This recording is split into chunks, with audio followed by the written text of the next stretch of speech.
Hello dear students, कैसे हो आप सब। उम्मीद है सारे लोग बढ़िया ही होंगे। तो आज हम लोग पढ़ेंगे क्लास 8th पॉलिटिकल साइंस, इसका चैप्टर 5th जिसका नेम है जुडिशियरी यानी न्यायपालिका। चैप्टर 4 जो था जिसका नेम था why do we need a parliament, उसमें हम लोगों ने पढ़ा था लेजिस्लेटिव और एग्जीक्यूटिव को यानी व्यवस्थापिका और कार्यपालिका को। आज हम क्या पढ़ेंगे, न्यायपालिका को। तो यही जो तीन है ना, व्यवस्थापिका, कार्यपालिका और न्यायपालिका, यही एक गवर्नमेंट के ऑर्गन्स है यानी किसी सरकार के अंग हैं। बेसिकली जो डेमोक्रेटिक गवर्नमेंट्स है वहाँ पे, ठीक। काम क्या है, लेजिस्लेटिव बेसिकली क्या बनाती है, कानून बनाती है, मतलब ब्रॉडली यही कहेंगे। जो एग्जीक्यूटिव है वो इसको एग्जीक्यूट करती है यानी इम्प्लीमेंट करती है, लागू करती है। और जुडिशियरी क्या करती है, अगर किसी लॉ का वायलेशन होता है, किसी कानून को का उल्लंघन होता है तो उस पर वो अपना डिसीजन देती है, उस चीज़ को सिक्योर करती है, लोगों के जो फंडामेंटल राइट्स हैं उनको सिक्योर करती है। ब्रॉडली ये है। बाकी जो है आपने पिछले चैप्टर में जो ब्रॉड वर्क्स हैं इसके पार्लियामेंट के वो आपने पढ़े हैं। अगर नहीं पढ़े हैं तो पिछला वीडियो प्लेलिस्ट से आपको मिलेगा, जाकर के आप उसको बाकायदा देख लीजिए। तो अब इस चैप्टर में हम लोग क्या पढ़ने वाले हैं, क्वेश्चन है कि what is the role of the judiciary. Judiciary का रोल क्या है, जुडिशियरी के क्या क्या काम है, इसको डिटेल में हम लोग पढ़ेंगे। What is the independent judiciary. Independent judiciary का क्या मतलब है, स्वतंत्र न्यायपालिका का क्या मतलब है, ठीक। यानी इसमें हम देखेंगे क्या स्वतंत्र न्यायपालिका होनी चाहिए, अगर नहीं है तो क्या प्रॉब्लम्स हैं, ठीक है। आखिर उस पर स्वतंत्रता को उसके कौन रोकता है, ये चीज़ें यहाँ पर देखेंगे। Then what is the structure of courts in India. India में कोर्ट्स का स्ट्रक्चर कैसा है, कहाँ कहाँ कोर्ट्स हैं, किस किस लेवल पे हैं, उनके बीच में रिलेशन क्या है। Then what are the different branches of the legal system. Legal system के कुछ ब्रांचेज होते हैं, जैसे यहाँ पे आप ब्रांचेज पढ़ोगे बेसिकली क्रिमिनल लॉ और सिविल लॉ के बारे में। ये भी जो है जो पिछला चैप्टर आपका रहा है उसमें आपने ये चीज़ पढ़ा है। चैप्टर 4 जो आपका रहा है, एक्चुअली अभी जिसकी बात की थी वो चैप्टर 3 था आपका। चैप्टर 4 आपका अंडरस्टैंडिंग लॉ रहा है, जो पिछला चैप्टर आपका रहा है। उसमें थोड़ा सा आपने सिविल और क्रिमिनल लॉ के बारे में पढ़ा हुआ है, हम आपको याद दिलाते हैं। जहाँ पे ये था कि इसके पहले जो अभी आपका बना डोमेस्टिक वायलेंस का, वो बना एक सिविल लॉ। पहले डोमेस्टिक वायलेंस जो होते थे वो कोई डोमेस्टिक वायलेंस का लॉ नहीं था, इसलिए ऐसे चीज़ों को क्रिमिनल लॉ के तहत ही ट्रीट किया जा सकता था। तो वहाँ पे आपने थोड़ा बहुत रेफरेंस ले लिया था कि सिविल लॉ क्या होता है और क्रिमिनल लॉ क्या होता है। यहाँ पे हम डिटेल में पढ़ेंगे, उसके बीच के डिफरेंसेस जानेंगे। Then does everyone have access to the courts. क्या सभी लोगों को कोर्ट में एक्सेस है। तो यहाँ पर हम देखेंगे कि प्रिंसिपली मतलब थ्योरेटिकली एक्सेस है और क्या प्रैक्टिकली भी एक्सेस है, लोग क्या पहुंच भी सकते हैं, उनको पहुंचने में कोई प्रॉब्लम है क्या, अगर प्रॉब्लम है तो उसका सॉल्यूशन क्या है। तो ये है, इसमें पढ़ेंगे। जुडिशियरी जो है यानी न्यायपालिका और न्याय, इन दो शब्दों से आप अपरिचित नहीं हो, ये तो मुझे पक्का भरोसा है। आप भी अपने दिल पर हाथ रखो और कसम खाओ कि हाँ तुम्हें भी भरोसा है अपने पर कि आपने इस चीज़ को पढ़ के रखा हुआ है। वीडियो बहुत मज़ेदार होने वाला है, लास्ट तक आप देखोगे, पूरा स्ट्रक्चर बहुत बेहतरीन समझ जाओगे। कई सारे आपके दिमाग में क्वेश्चंस होंगे, इसके अलावा भी वो सारे क्वेश्चन यहाँ सॉल्व होंगे। जुडिशियरी, न्याय, कोर्ट, जो सब जाली LLB मूवी जो सब देखा है सब यहाँ पे आपके दिमाग में तैरेगा, सब कुछ यहाँ पे जानोगे समझोगे, ठीक है। गाना वगैरह भी सुनाऊंगा बीच में, वीडियो देखते रहोगे तो पता चल जाएगा। तो कहाँ से शुरू करते हैं, सबसे पहला फर्स्ट इज द फर्स्ट, सबसे पहला हेडिंग सबसे पहले शुरू करते हैं जो कि what is the role of the judiciary, यानी जो न्यायपालिका है उसका रोल क्या है, उसके कार्य क्या है, ठीक है। तो सबसे पहला काम इसका क्या है, सबसे पहला काम अगर हम देखते हैं तो सबसे पहला काम हमारा है डिस्प्यूट रिजोल्यूशन। डिस्प्यूट रिजोल्यूशन यानी झगड़े का या विवादों का निपटारा करना, पहला काम ये हो गया, ठीक है। तो अब विवादों का निपटारा करना, तो विवाद किसके बीच में हो सकते हैं, तो दो व्यक्तियों के बीच में। व्यक्ति यहाँ पे कौन होंगे, यानी सिटीजन, नागरिक की बात भाई जो है किसी भी व्यक्ति की, तो हम अपने देश में गारंटी तो ले नहीं सकते, किसी भी व्यक्ति की भाई अपने सिटीजन गारंटी लेंगे, या जो एलियन को राइट मिले हैं उनमें, लेकिन बेसिकली क्या कहेंगे सिटीजन्स को। तो सिटीजन और सिटीजन के बीच में सीख लिख दिया है, आप जान ही जाओगे, इतना समझदार हो। सिटीजन टू सिटीजन, ठीक है। और सिटीजन्स टू सिटीजन्स यानी ग्रुप में भी हो सकता है, कम्युनल होते हैं विवाद, कम्युनल फाइट्स होती हैं, स्ट्रगल्स होते हैं वो। देन सिटीजन वर्सेस स्टेट भी हो सकता है, पता चले आपको किसी राज्य सरकार से कोई दुश्मनी हो गई है किसी मैटर को लेकर के, तो वो विवाद हो गया, वो भी जुडिशियरी सुनेगी, वो उस डिस्प्यूट का रेजोल्यूशन करेगी, उसका निपटारा करेगी। देन एक स्टेट से दूसरे स्टेट के बीच में हो सकता है, एक स्टेट से दूसरे दो राज्यों के बीच में हो सकता है, ठीक है। जैसे जल के बंटवारे को लेकर के या किसी बाउंड्री को लेकर के, क्योंकि अलग अलग पॉलिटिकल पार्टीज दोनों में होती हैं तो विवाद होना स्वाभाविक है। हो सकता है पीछे सब मामले पढ़े हो या आगे आप लोग पढ़ते रहोगे। और क्या हो सकता है, स्टेट और सेंटर के बीच में हो सकता है, यानी केंद्र और राज्य सरकार के बीच में, स्टेट्स और सेंटर के बीच हो सकता है, एक तरफ कई सारे स्टेट्स हों और उनकी राज्य सरकार से कोई प्रॉब्लम हो, तो ऐसों के बीच में क्या हो सकता है, कोई भी मामला हो सकता है, ठीक है, और उनके बीच का जो मामला होगा उसको सुलझाया जाएगा, ठीक है। अब अगला क्या है, दूसरा काम है जुडिशियल रिव्यू।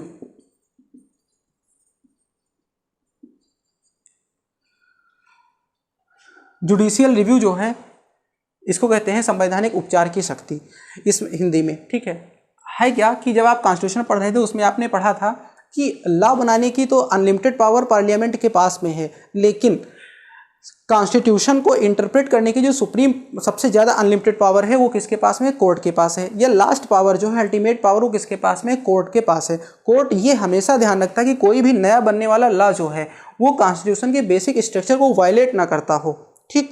अगर पार्लियामेंट कोई ऐसा कानून बनाती है जो कि कॉन्स्टिट्यूशन के बेसिक स्ट्रक्चर को वायलेट कर रहा है, तो तुरंत कोर्ट उस लॉ को क्या करती है, स्ट्राइक डाउन कर देती है, नल एंड वाइड डिक्लेयर कर देती है, बेकार घोषित कर देती है कि भाई साहब ऐसा है कि आपने जो कानून बनाया है तो हमारे जो कॉन्स्टिट्यूएंट असेंबली के लोग थे, ठीक है, उन्होंने जो बहुत ज़्यादा पढ़ लिख करके कई चीज़ों का सब देख करके सब पूरा अध्ययन करके ये मेंटेन किया था, उन्होंने एक बेसिक स्ट्रक्चर जो बनाया था, आप उसको वायलेट कर रहे हो, इसलिए इसको हटाओ, ये कानून मान्य नहीं है। तो ये अधिकार किसका होता है, जुडिशियरी का होता है, यानी न्यायपालिका का होता है। तो आपको जुडिशियल रिव्यू समझ में आया होगा, ठीक। अब तीसरा काम इसका क्या है, अपहोल्डिंग द लॉज, ठीक, and enforcing fundamental right, and enforcing fundamental rights. आपने कॉन्स्टिट्यूशन वाले चैप्टर में पढ़े हैं कि सिटीजन्स को जो है वो फंडामेंटल राइट्स मिले हुए हैं, जो बाई बर्थ मिले हुए हैं। कोई भी गवर्नमेंट, कोई भी एक सिटीजन से उसके फंडामेंटल राइट्स को नहीं छीन सकता है, उसके मौलिक अधिकार हैं उनको नहीं छीन सकता। मौलिक अधिकार पहले 7 थे, फिर राइट टू प्रॉपर्टी हटा दिया गया, अब 6 हैं, ठीक है, आपको पता ही होंगे, जैसे राइट टू फ्रीडम, स्वतंत्रता का अधिकार, राइट टू इक्वलिटी, समानता का अधिकार, राइट टू लाइफ, जीने का अधिकार, इस तरीके से 6 अधिकार हैं, ठीक है, आपको पता होंगे। आप चाहो तो कमेंट बॉक्स में उसको लिख सकते हो। तो अगर किसी सिटीजन को ये लगता है कि उसके ये फंडामेंटल राइट्स जो हैं वो किसी पर्टिकुलर व्यक्ति के द्वारा या राज्य सरकार के द्वारा, उनके ऑफिशियल्स के द्वारा वायलेट किए जा रहे हैं, तो वो तुरंत उसके लिए कोर्ट में जा सकता है। इवन सबसे जो अपेक्स बॉडी है उसके पास जा सकता है, स्टेट की अपेक्स बॉडी जो हाई कोर्ट हो वहाँ जा सकता है, और जो सेंटर की यानी पूरे देश की जो अपेक्स बॉडी है सुप्रीम कोर्ट, वहाँ जा सकता है, ठीक है, और उसको कोर्ट जो है उसके फंडामेंटल राइट को सिक्योर करेगा, उसको प्रोटेक्ट करेगा। अब यहाँ पे एक इसकी केस स्टडी है और आपके पास एक एग्जाम्पल है। तो क्लास 7 जो है, यानी आपने पढ़ा होगा, तो क्लास 7 में आपने एक स्टोरी पढ़ी है हकीम शेख की, ठीक है। हकीम शेख एग्रीकल्चरल वर्कर था और उसका क्या होता है, ट्रेन से गिर करके, चलती ट्रेन से गिर जाता है और वो काफ़ी ज़्यादा इंजर्ड हो जाता है। फिर क्या होता है, हॉस्पिटल्स जो होते हैं वो उसको एडमिट करने से डिनाई कर देते हैं, मना कर देते हैं, और इससे उसको बहुत ज़्यादा कष्ट होता है, बहुत ज़्यादा वो सफ़र करता है, ठीक है। अब ये मैटर जो है उसके राइट ऑफ फंडामेंटल राइट, जो फंडामेंटल राइट्स हैं उसके वायलेशन के तहत जो है, यानी ये कहा जाता है कि ये इसके फंडामेंटल राइट्स का वायलेशन है और मैटर सुप्रीम कोर्ट में जाता है। अब कोर्ट का जो है, जो उस केस है उसका नाम क्या होता है, केस के नेम रखे जाते हैं। तो केस का नाम हम यहाँ लिखे दे रहे हैं, केस का नाम है पश्चिम बंगाल खेत मजदूर समिति।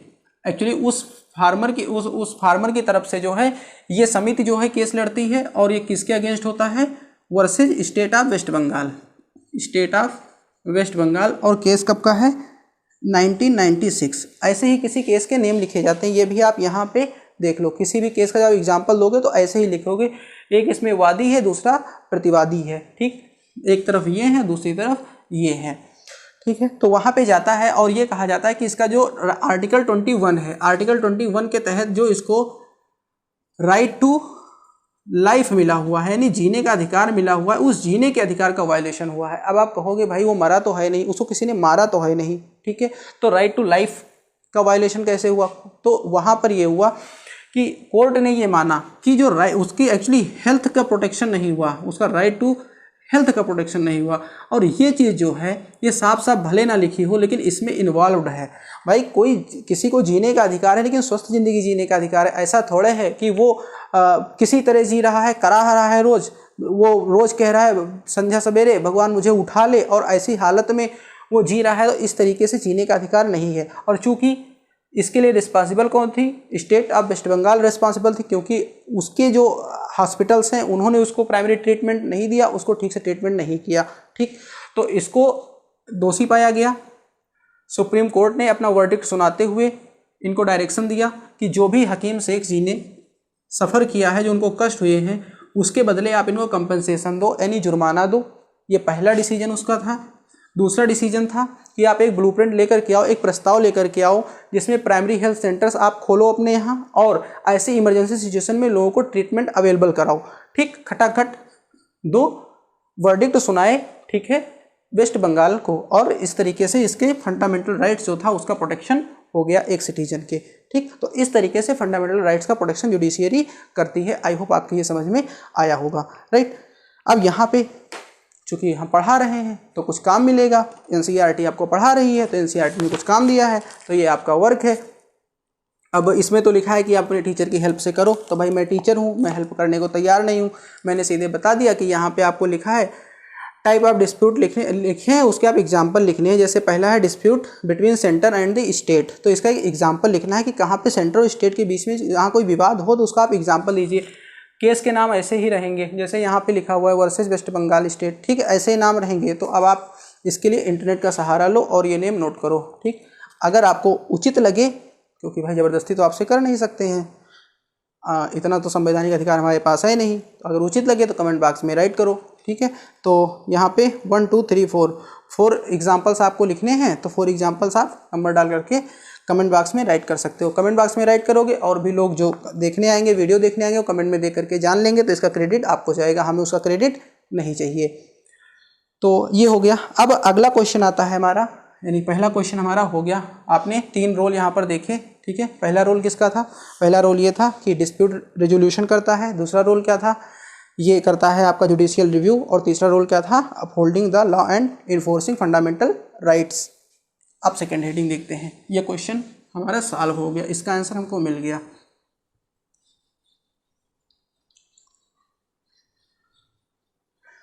अब यहाँ पे सेकेंड टाइटल लिख लेते हैं, जो है what is an independent judiciary.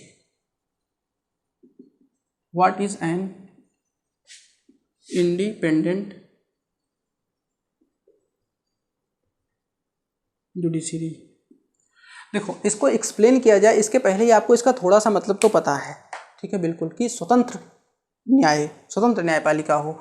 ठीक है, यानी इस पे किसी का प्रेशर ना हो, किसी के बिहाफ पे काम ना करे, किसी की तरफदारी मत करे, फ्री डिसीजन दे सके, इसके ऊपर किसी का प्रेशर ना हो, ये है। लेकिन कैसे प्रेशर ना हो? क्या प्रेशर हो भी सकता है? तो देखो, प्रेशर इस तरीके से हो सकता है। यहाँ पे भी आपकी एनसीईआरटी में ही बाकायदा एक एग्जाम्पल दिया हुआ है, आपको वही एग्जाम्पल बताते हैं कि मान लो एक कोई पावरफुल पॉलिटिकल लीडर है, पॉलिटिशियन है, ठीक है, और उसने आपकी ज़मीन पर कब्जा कर रखा है, और इसके लिए आप चले गए कोर्ट में। ठीक है, जज से आपने बताया वहाँ पे, यानी आप अपनी पिटीशन फाइल किया, आपने कहा कि इन्होंने हमारी ज़मीन पे, हमारा जो लैंड एरिया है उस पर इन्होंने इंक्रोचमेंट यानी अधिग्रहण कर रखा है, ज़बरदस्ती उस पर अतिक्रमण कर रखा है। अब जो ये पॉलिटिशियन है, ठीक है, जो ये पॉलिटिशियन है, इसके पास ये पावर है कि जज को अपॉइंट भी कर सकता है और इसको डिसमिस भी कर सकता है। ये इस पॉलिटिशियन के पास में राइट है। तो अब बताओ, क्या ये जज आपके फेवर में डिसीजन दे सकता है? ठीक है, आप कहोगे जज ईमानदार होगा तो दे देगा, तो ठीक है, उसने ईमानदारी दिखा दी, डिसीजन दे दिया, फिर जज कहाँ रहेगा? क्या वो जज रह जाएगा इसके बाद में? नहीं रह जाएगा। तो कहने का मतलब, अगर इनका इसके ऊपर इस तरीके से अगर कोई कंट्रोल होगा तो फिर ये इंडिपेंडेंट नहीं रह पाएंगे। तो हमारे कॉन्स्टिट्यूशन ने इस चीज़ का बहुत अच्छे से ध्यान रखा है और उसने ये व्यवस्थाएं करके रखी हैं कि किसी भी तरीके से इस तरीके के प्रेशर से जुडिशियरी को फ्री रखा जाए। तो जब यहाँ पे जजेस का अपॉइंटमेंट होता है तो वहाँ पे जो आपकी एग्जीक्यूटिव है या आपकी जो लेजिस्लेचर है, ठीक है, उसका रोल तो होता है उनके अपॉइंटमेंट में, लेकिन अगर उनको डिसमिस करना हो जज को तो उनके पास बहुत ही लिमिटेड पावर हैं, लगभग ना के बराबर हैं, वो डिसमिस आसानी से नहीं कर सकते हैं। तो इस तरीके से जुडिशियरी जो होती है वो फ्री होती है, और जब इस तरीके से फ्री होती है ना तभी एक सेंट्रल रोल प्ले कर पाती है। स्टेट टू स्टेट के बीच में अगर कोई भी किसी तरीके का डिस्प्यूट होता है तो उसको सुलझाने में, सेंटर के बीच में कोई डिस्प्यूट होता है तो उनको सुलझाने में, ठीक है, या पार्लियामेंट का बनाया हो कोई लॉ है तो उसका जुडिशियल रिव्यू करने के मामले में, तभी ये इतना सक्सेस है, अदरवाइज कहाँ हो पाती। तो ये हो गया आपका इंडिपेंडेंट जुडिशियरी। आई होप समझ में आया होगा। अब हमारा नेक्स्ट है, next is what is the structure of courts in India. What is the structure of courts in India. India में कोर्ट्स का स्ट्रक्चर क्या है, किस तरीके से बने हैं। तो इंडिया में कोर्ट्स का एक इंटीग्रेटेड सिस्टम है। इंटीग्रेटेड का मतलब होता है कि एक तरीके का ऊपर से नीचे से ऊपर तक का एक सीरियल है, सब एक दूसरे से फ्री नहीं है, सब सिस्टमेटिक है, ठीक है।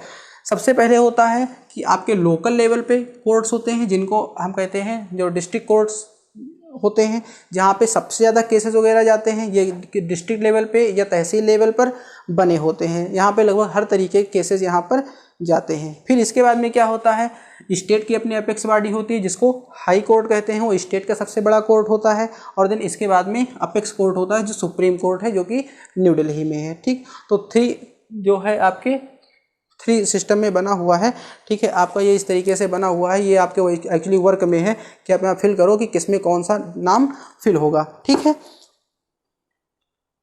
तो ये सबसे निचले वाले कोर्ट हैं, इनको या तो सबऑर्डिनेट कोर्ट कहते हैं या तो डिस्ट्रिक्ट कोर्ट कहते हैं, ठीक। अब इसके बाद में देखो हाई कोर्ट है, इसके बाद में हाई कोर्ट। तो हाई कोर्ट की अगर हम हिस्ट्री के बारे में बात करेंगे, और ये जीके के लिए आपके बहुत इंपॉर्टेंट है, क्योंकि आप लोग जैसे क्लास 8th में हो, अब हो सकता है आप किसी जीके कंपटीशन की भी तैयारी करते हो या बीच में कोई जीके कंपटीशन देते रहते हो, जैसे होते रहते हैं, सिंपल सी बात है। आप किसी नवोदय की या किसी बड़े स्कूल की तैयारी कर रहे हो तो उसके लिए, आपके जीएस के लिए, अगर जो है वैसे बिल्कुल देख रहे होंगे, जो कंपटीशन की तैयारी करने वाले लोग देख रहे हैं उनके लिए जीएस तो है ही, वो इसीलिए देख ही रहे हैं। इवन अगर आप लोग इस सब के लिए नहीं भी देख रहे हैं तो भी पूरी एनसीईआरटी आपके लिए जीएस ही है, ठीक। तो उसके लिए यहाँ पे देखिए, अगर इनकी अगर हिस्ट्री में जाओगे हाई कोर्ट्स की, तो सबसे पहला जो हाई कोर्ट है वो 1862 में, कब 1862 में जो ब्रिटिशर्स थे तो उनके उस समय जो 3 प्रेसिडेंसीज थी, कौन कौन सी, कोलकाता, बॉम्बे और मद्रास। यहाँ पे सबसे पहले 1862 में हाई कोर्ट्स इस्टेब्लिश किए गए थे। कोलकाता का नाम आज कलकत्ता है, बम्बई का मुंबई है, और मद्रास क्या है, चेन्नई है। तो 1862 में सबसे पहले यहाँ पे कोर्ट जो हैं वो इस्टेब्लिश किए गए थे, ठीक है। अब अगर प्रेजेंट इसके बाद में जो है 1966 में दिल्ली में कोर्ट इस्टेब्लिश किया गया था। हाई कोर्ट की ही बात हो रही है, सुप्रीम कोर्ट की बात नहीं हो रही है, राइट। देन अब इस समय जो है टोटल 24 कोर्ट्स हैं, हाई कोर्ट्स। कितने, 24 हाई कोर्ट्स इंडिया में हैं। स्टेट कितने हैं, 28 हैं। तो अब आप कहोगे कि तो क्या कुछ स्टेट्स के पास में हाई कोर्ट्स नहीं हैं? तो कुछ स्टेट्स के पास में हाई कोर्ट अपने नहीं है, मतलब वो किसी दूसरे के साथ में अपने को शेयर, मतलब एक हाई कोर्ट को कुछ एक से ज़्यादा स्टेट शेयर करते हैं। जैसे अगर हम पंजाब और चंडीगढ़ की बात करें, पंजाब और हरियाणा की बात करें, तो चंडीगढ़ का जो हाई कोर्ट है उसका वो कॉमन हाई कोर्ट है। आंध्र प्रदेश और तेलंगाना का कॉमन है, ठीक है। इसके अलावा जो नॉर्थ ईस्टर्न स्टेट हैं, ठीक है, जिनको हम शॉर्ट फॉर्म में कह सकते हैं ना मा, ठीक है। तो इसमें आपका आ जाएगा नागालैंड आ जाएगा, अरुणाचल प्रदेश आ जाएगा, मिजोरम आ जाएगा और असम आ जाएगा, ठीक है। ये सारे मिलकर के जो है गुवाहाटी, ठीक है, ये हाई कोर्ट जो है इसको शेयर करते हैं, ठीक। अब यहाँ पे कुछ इमेजेस है आपके सामने, बहुत खूबसूरत इमेजेस है हाई कोर्ट्स की। जैसे हाई कोर्ट ऑफ मद्रास है, ये हाई कोर्ट ऑफ पटना है, ये हाई कोर्ट ऑफ कर्नाटका है। देखो कितनी बढ़िया बिल्डिंग्स हैं। आप इसको और भी नेट पर और बाकी हाई कोर्ट्स देख सकते हो, खूबसूरत बिल्डिंग्स बनी हुई हैं यहाँ पे, ठीक है। अब यहाँ पे देखो, जैसे अभी ये कहा गया कि यहाँ पे इनके बीच में क्या है, एक इंटीग्रेटेड सिस्टम है, ठीक है। तो इंटीग्रेटेड सिस्टम इस तरीके से है कि जो ऊपर वाले कोर्ट्स हैं, यानी सबसे जो नीचे लेवल पर इसके ऊपर जो कोर्ट है इन सब में अपीलिएट सिस्टम वर्क करता है। यानी यहाँ का जो आपको वर्डिक्ट आपको सुनाया गया है, आप इसके अगेंस्ट यहाँ पे अपील कर सकते हो, या इसके इवन यहाँ पे भी अगर आपके मन का डिसीजन नहीं, आपको लगता है आपके साथ में सही डिसीजन नहीं हुआ है, तो आप यहाँ पे भी आकर के अपील कर सकते हो। ठीक है, और जब आप ये अपील करोगे तो इन सब जगह पे सुनवाई होती रहेगी ऊपर की तरफ। ठीक है, तो ये अपीलेट सिस्टम है, अपील करना अपीलेट सिस्टम यहाँ पर है। इंटीग्रेटेड सिस्टम है, इवन अगर इसका कोई डिसीजन है तो इन सबको मानना होगा, इसका डिसीजन है तो इसको मानना होगा। अब इसका डिसीजन ये ऊपर वाला थोड़ी ना मानेगा, तो इस तरीके से यहाँ पे सिस्टम है। अब किस तरीके से अपील होती है ये आपको यहाँ पे एक केस स्टडी बताई गई है। ठीक है, इंटरेस्टिंग केस स्टडी है जो है, आप यहाँ पे कानून के बारे में पढ़ोगे, ये जानोगे कि किस तरीके से वाद विवाद होते हैं, डिस्प्यूट्स होते हैं कोर्ट में। तो सबसे पहले केस का नाम क्या है, तो केस का नाम लिख लेते हैं स्टेट। अब स्टेट कौन है, Delhi administration versus Lakshman Kumar and others. Lakshman Kumar and others. मामला कब का है, 1985 का है।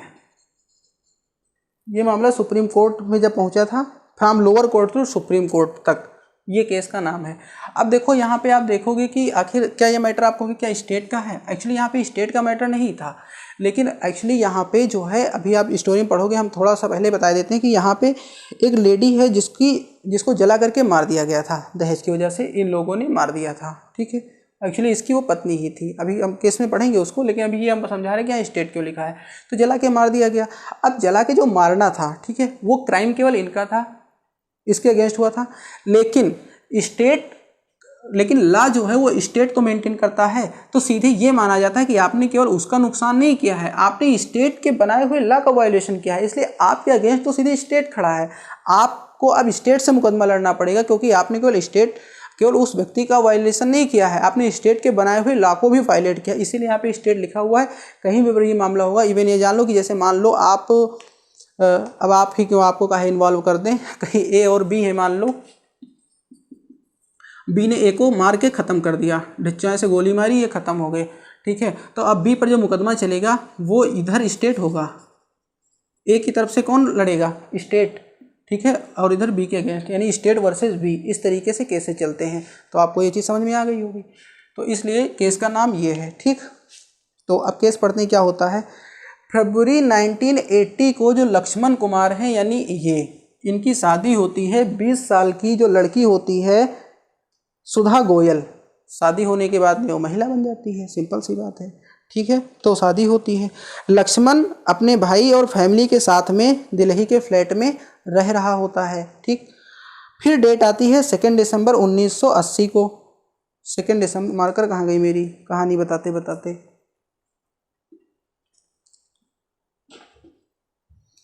2 दिसंबर 1980 को। शादी की भी डेट लिख लो, फरवरी लिखा है, फरवरी 1980। हालांकि डेट आपको याद नहीं रखना है, इसलिए नहीं लिख रहे हैं कि अब रट्टा मारने लगो डेट। इस दिन क्या होता है, जो लक्ष्मण की वाइफ होती है, यानी कौन, सुधा गोयल, जान लो इस समय आप वकील हो, एकदम से केस समझो।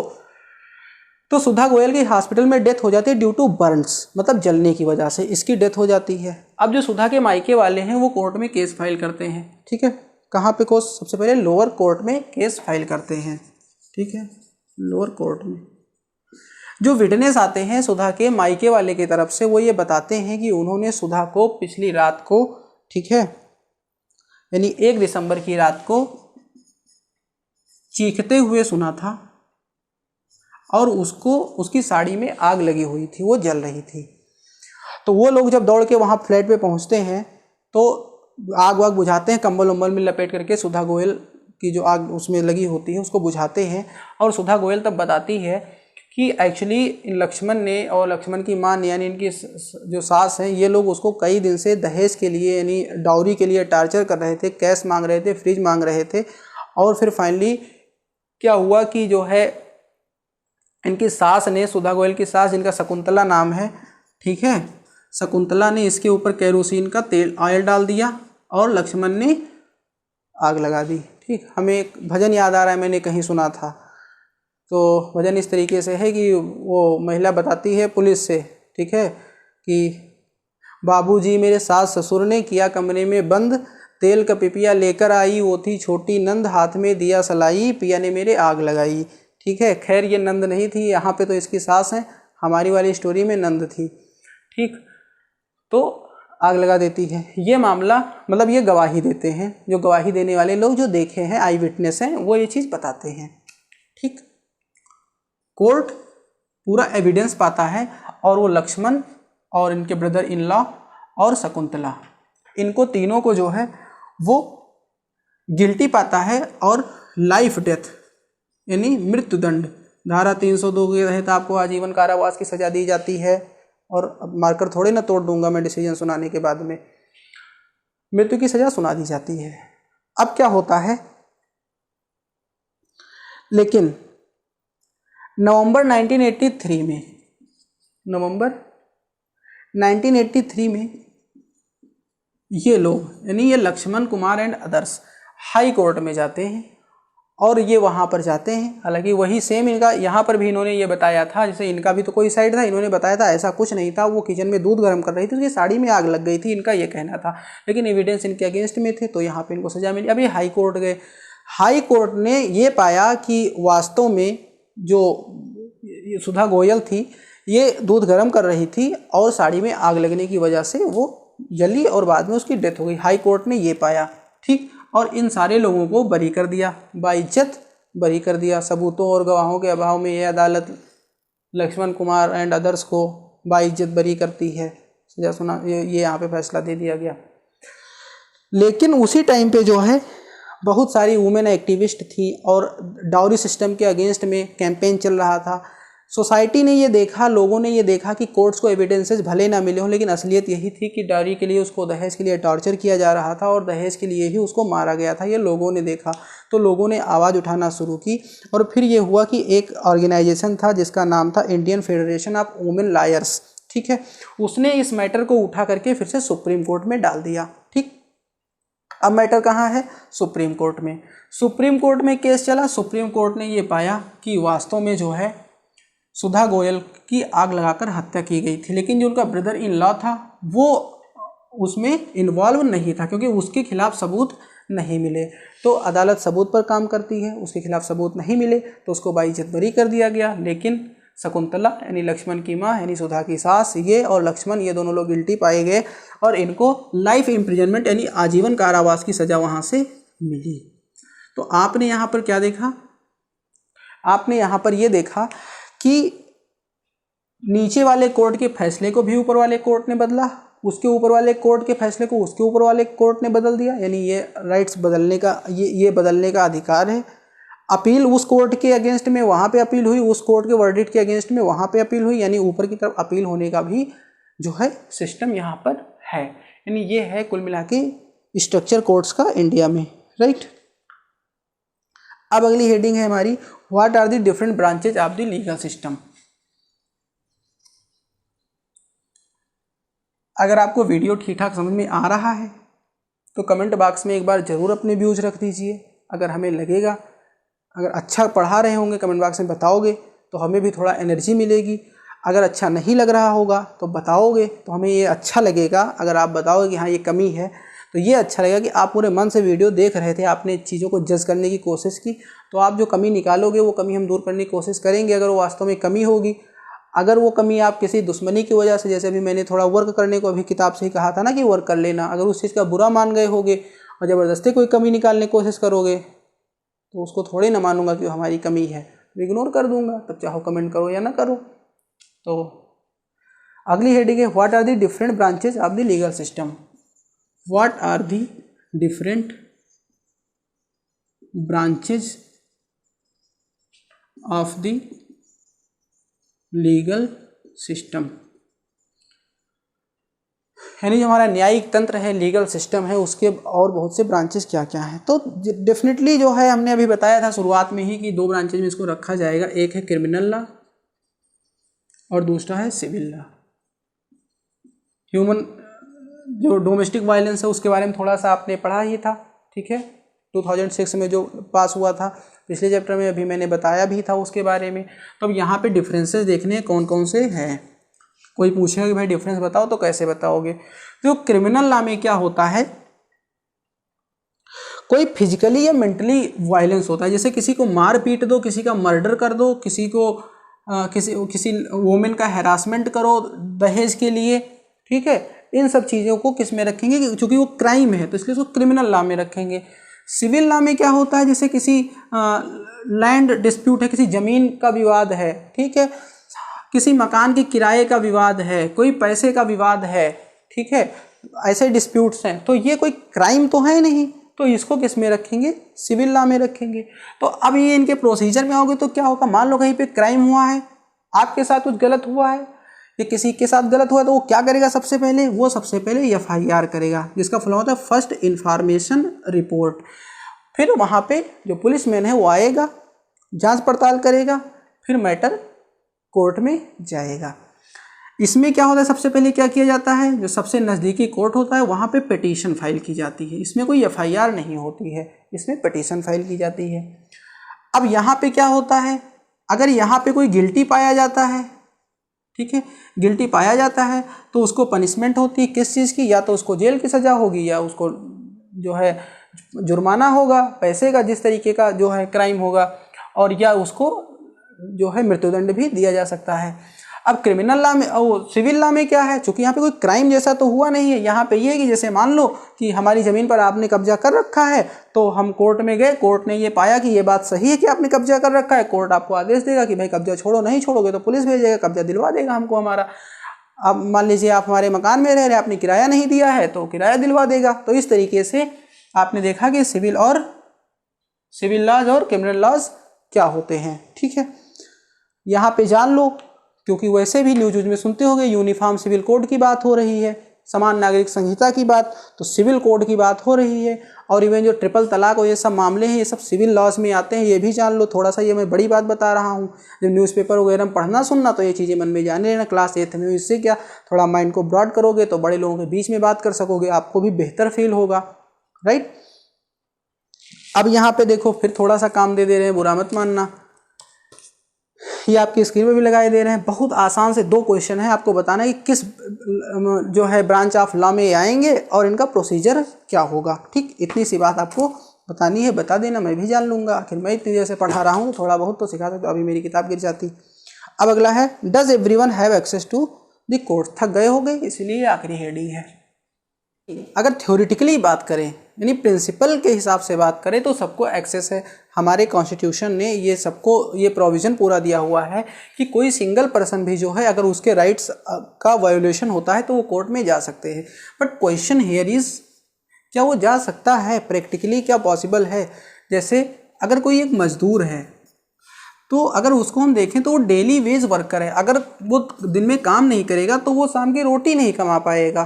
तो ना तो उसके पास समय है, ना उसके पास पैसा है। तो अगर उसका कोई किसी राइट का वायोलेशन होता है, जैसे एक सिंपल सा राइट यही है कि पुलिस जो है उसको 24 आवर्स से ज़्यादा पकड़ के जेल में नहीं रख सकती। उसके पहले ही अगर 24 आवर्स से ज़्यादा उसको रखना है तो 24 आवर्स के बाद में उसको पहले कोर्ट में लेकर के जाएगा और जुडिशियल कस्टडी की डिमांड करेगा पुलिस वाला, इसके बाद ही उसको रख सकता है लॉकअप में, ठीक। लेकिन मान लीजिए पुलिस 24 आवर्स से ज़्यादा रख रही है, तो ये भाई साहब क्या कर सकते हैं, क्या इनकी औकात है कि कोर्ट तक जा सके। तो ऐसे सिचुएशन में क्या होगा, तो 1980s में एक बहुत बढ़िया प्रोविजन सुप्रीम कोर्ट खुद लेकर के आया। उस समय सुप्रीम कोर्ट के चीफ जस्टिस थे वो PN भगवती थे। अभी रिसेंटली जो है 1.5 ईयर एगो उनकी डेथ हुई है, तो बहुत ही रेस्पेक्टेड नेम है, बहुत बढ़िया काम लेकर के आए इन्होंने। ये लेकर के आए PIL, जिसको बोलते हैं पब्लिक इंटरेस्ट लिटिगेशन, जनहित याचिका हिंदी में बोलते हैं, ठीक। अब इसके तहत क्या है कि ये तो नहीं जा सकते, लेकिन इनके बिहाफ पे कोई एक इंडिविजुअल यानी कोई भी व्यक्ति या कोई भी ऑर्गेनाइजेशन जा सकता है। तो आजकल बहुत सारे सोशल एक्टिविस्ट हैं, ह्यूमन राइट एक्टिविस्ट हैं,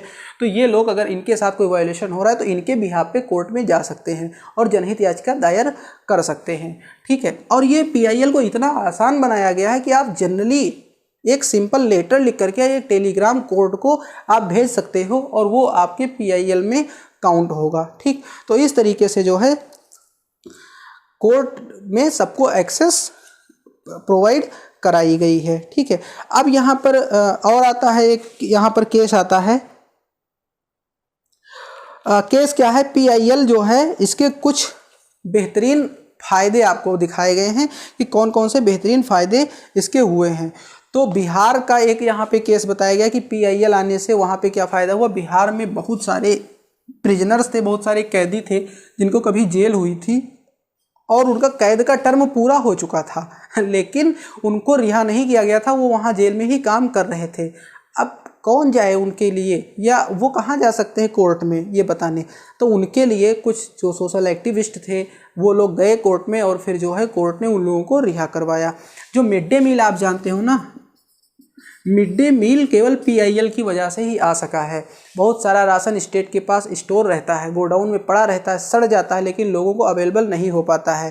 ठीक है, तो PIL दायर हुई, यानी वो अब जो है फाइल की गई और वहाँ पे ये बताया कि राइट टू लिव जो है ना, अभी जिस राइट टू लिव के साथ में राइट टू लिव या राइट टू लाइफ कहो, जिसके साथ में भी राइट टू हेल्थ की बात हुई थी ना, तो यहाँ पे राइट टू फूड भी इसके साथ में आता है। ये चीज़ वहाँ पे बताया गया कि राइट टू फूड भी आएगा। भाई आदमी जो जिएगा तो उसको खाने की भी ज़रूरत तो है। तो सुप्रीम कोर्ट ने अपना वर्डिक्ट सुनाया और गवर्नमेंट को ये डायरेक्शन दिया कि ऐसा है कि आप लोगों को फूड प्रोवाइड कराओ। तो मिड डे मील के तहत स्कूलों में और राशनिंग सिस्टम किया गया। तो जो कोटा बने हुए हैं, इतना सस्ता अनाज मिलता है पब्लिक को, गरीब लोगों को, वो सब इसी की वजह से ही मिल पाता है। तो ये PIL के फ़ायदे हैं, राइट। अब यहाँ पे एक मुद्दा और दिया हुआ है, ये थोड़ा डिबेट का ही मामला है कि जैसे राइट टू लाइफ के अंतर्गत क्या आएगा। तो कुछ एक्टिविस्ट हैं जो कहते हैं इसके अंदर राइट टू शेल्टर भी आना चाहिए, रहने की भी जगह।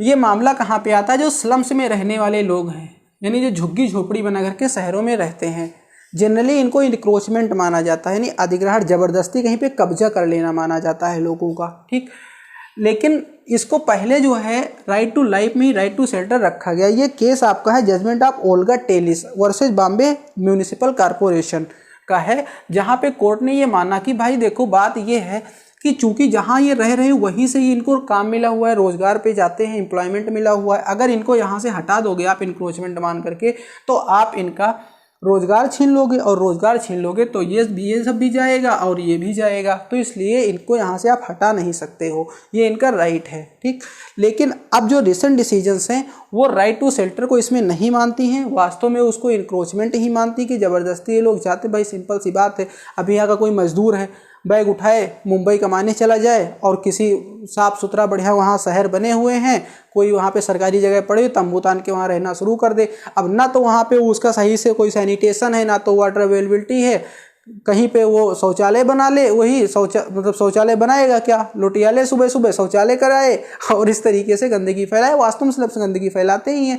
तो उसको क्या माना जाए, इंक्रोचमेंट माना जाए। अब कोई ये कहे कि भाई देखो अब यहाँ पे इनका शेल्टर है, यहाँ से इनको रोजगार मिला हुआ है, तो थोड़ा वो गलत है। ठीक, तो इस तरीके से हालांकि पहले कोर्ट ने माना था कि डिसेंट सिस्टम में जो है वो, तो कई बार ऐसा भी है कि जैसे आपने पहले से पढ़ा है कि चीज़ें कई बार कॉन्फ्लिक्टेड भी होती हैं। एक का इंटरेस्ट जो है उसमें दूसरे का इंटरेस्ट नहीं होता है, एक का इंटरेस्ट जो है दूसरे के इंटरेस्ट को वायलेट करता है। ऐसी भी सिचुएशंस यहाँ पर आती हैं। अब इसके बाद में फिर यहाँ पे दिया हुआ है जो कोर्ट्स की कुछ प्रॉब्लम है, इसमें सबसे बड़ी प्रॉब्लम ये है कि जस्टिस मिलने में लोगों को डिले होती है, जस्टिस देर में मिलती है। ठीक है, और एक फ्रेज भी है कि justice delayed is justice denied, मतलब न्याय में की गई देरी वास्तव में लोगों को न्याय ना मिलना है। ठीक, अब इसके लिए कमियां क्या क्या हैं, देखो हमारे यहाँ कुछ कोर्ट्स की कमी है, कुछ जजेस की कमी। जैसे ये आपके सामने स्क्रीन पर ये पूरा दिया हुआ है कि सुप्रीम कोर्ट में 61 जज हैं, वर्किंग स्ट्रेंथ जो है वो 25 की है, जबकि 6 उसमें नहीं है, 6 वैकेंसीज बाकायदा बनी हुई हैं। हाई कोर्ट में देखो 392 वैकेंसीज हैं, डिस्ट्रिक्ट कोर्ट सबऑर्डिनेट कोर्ट में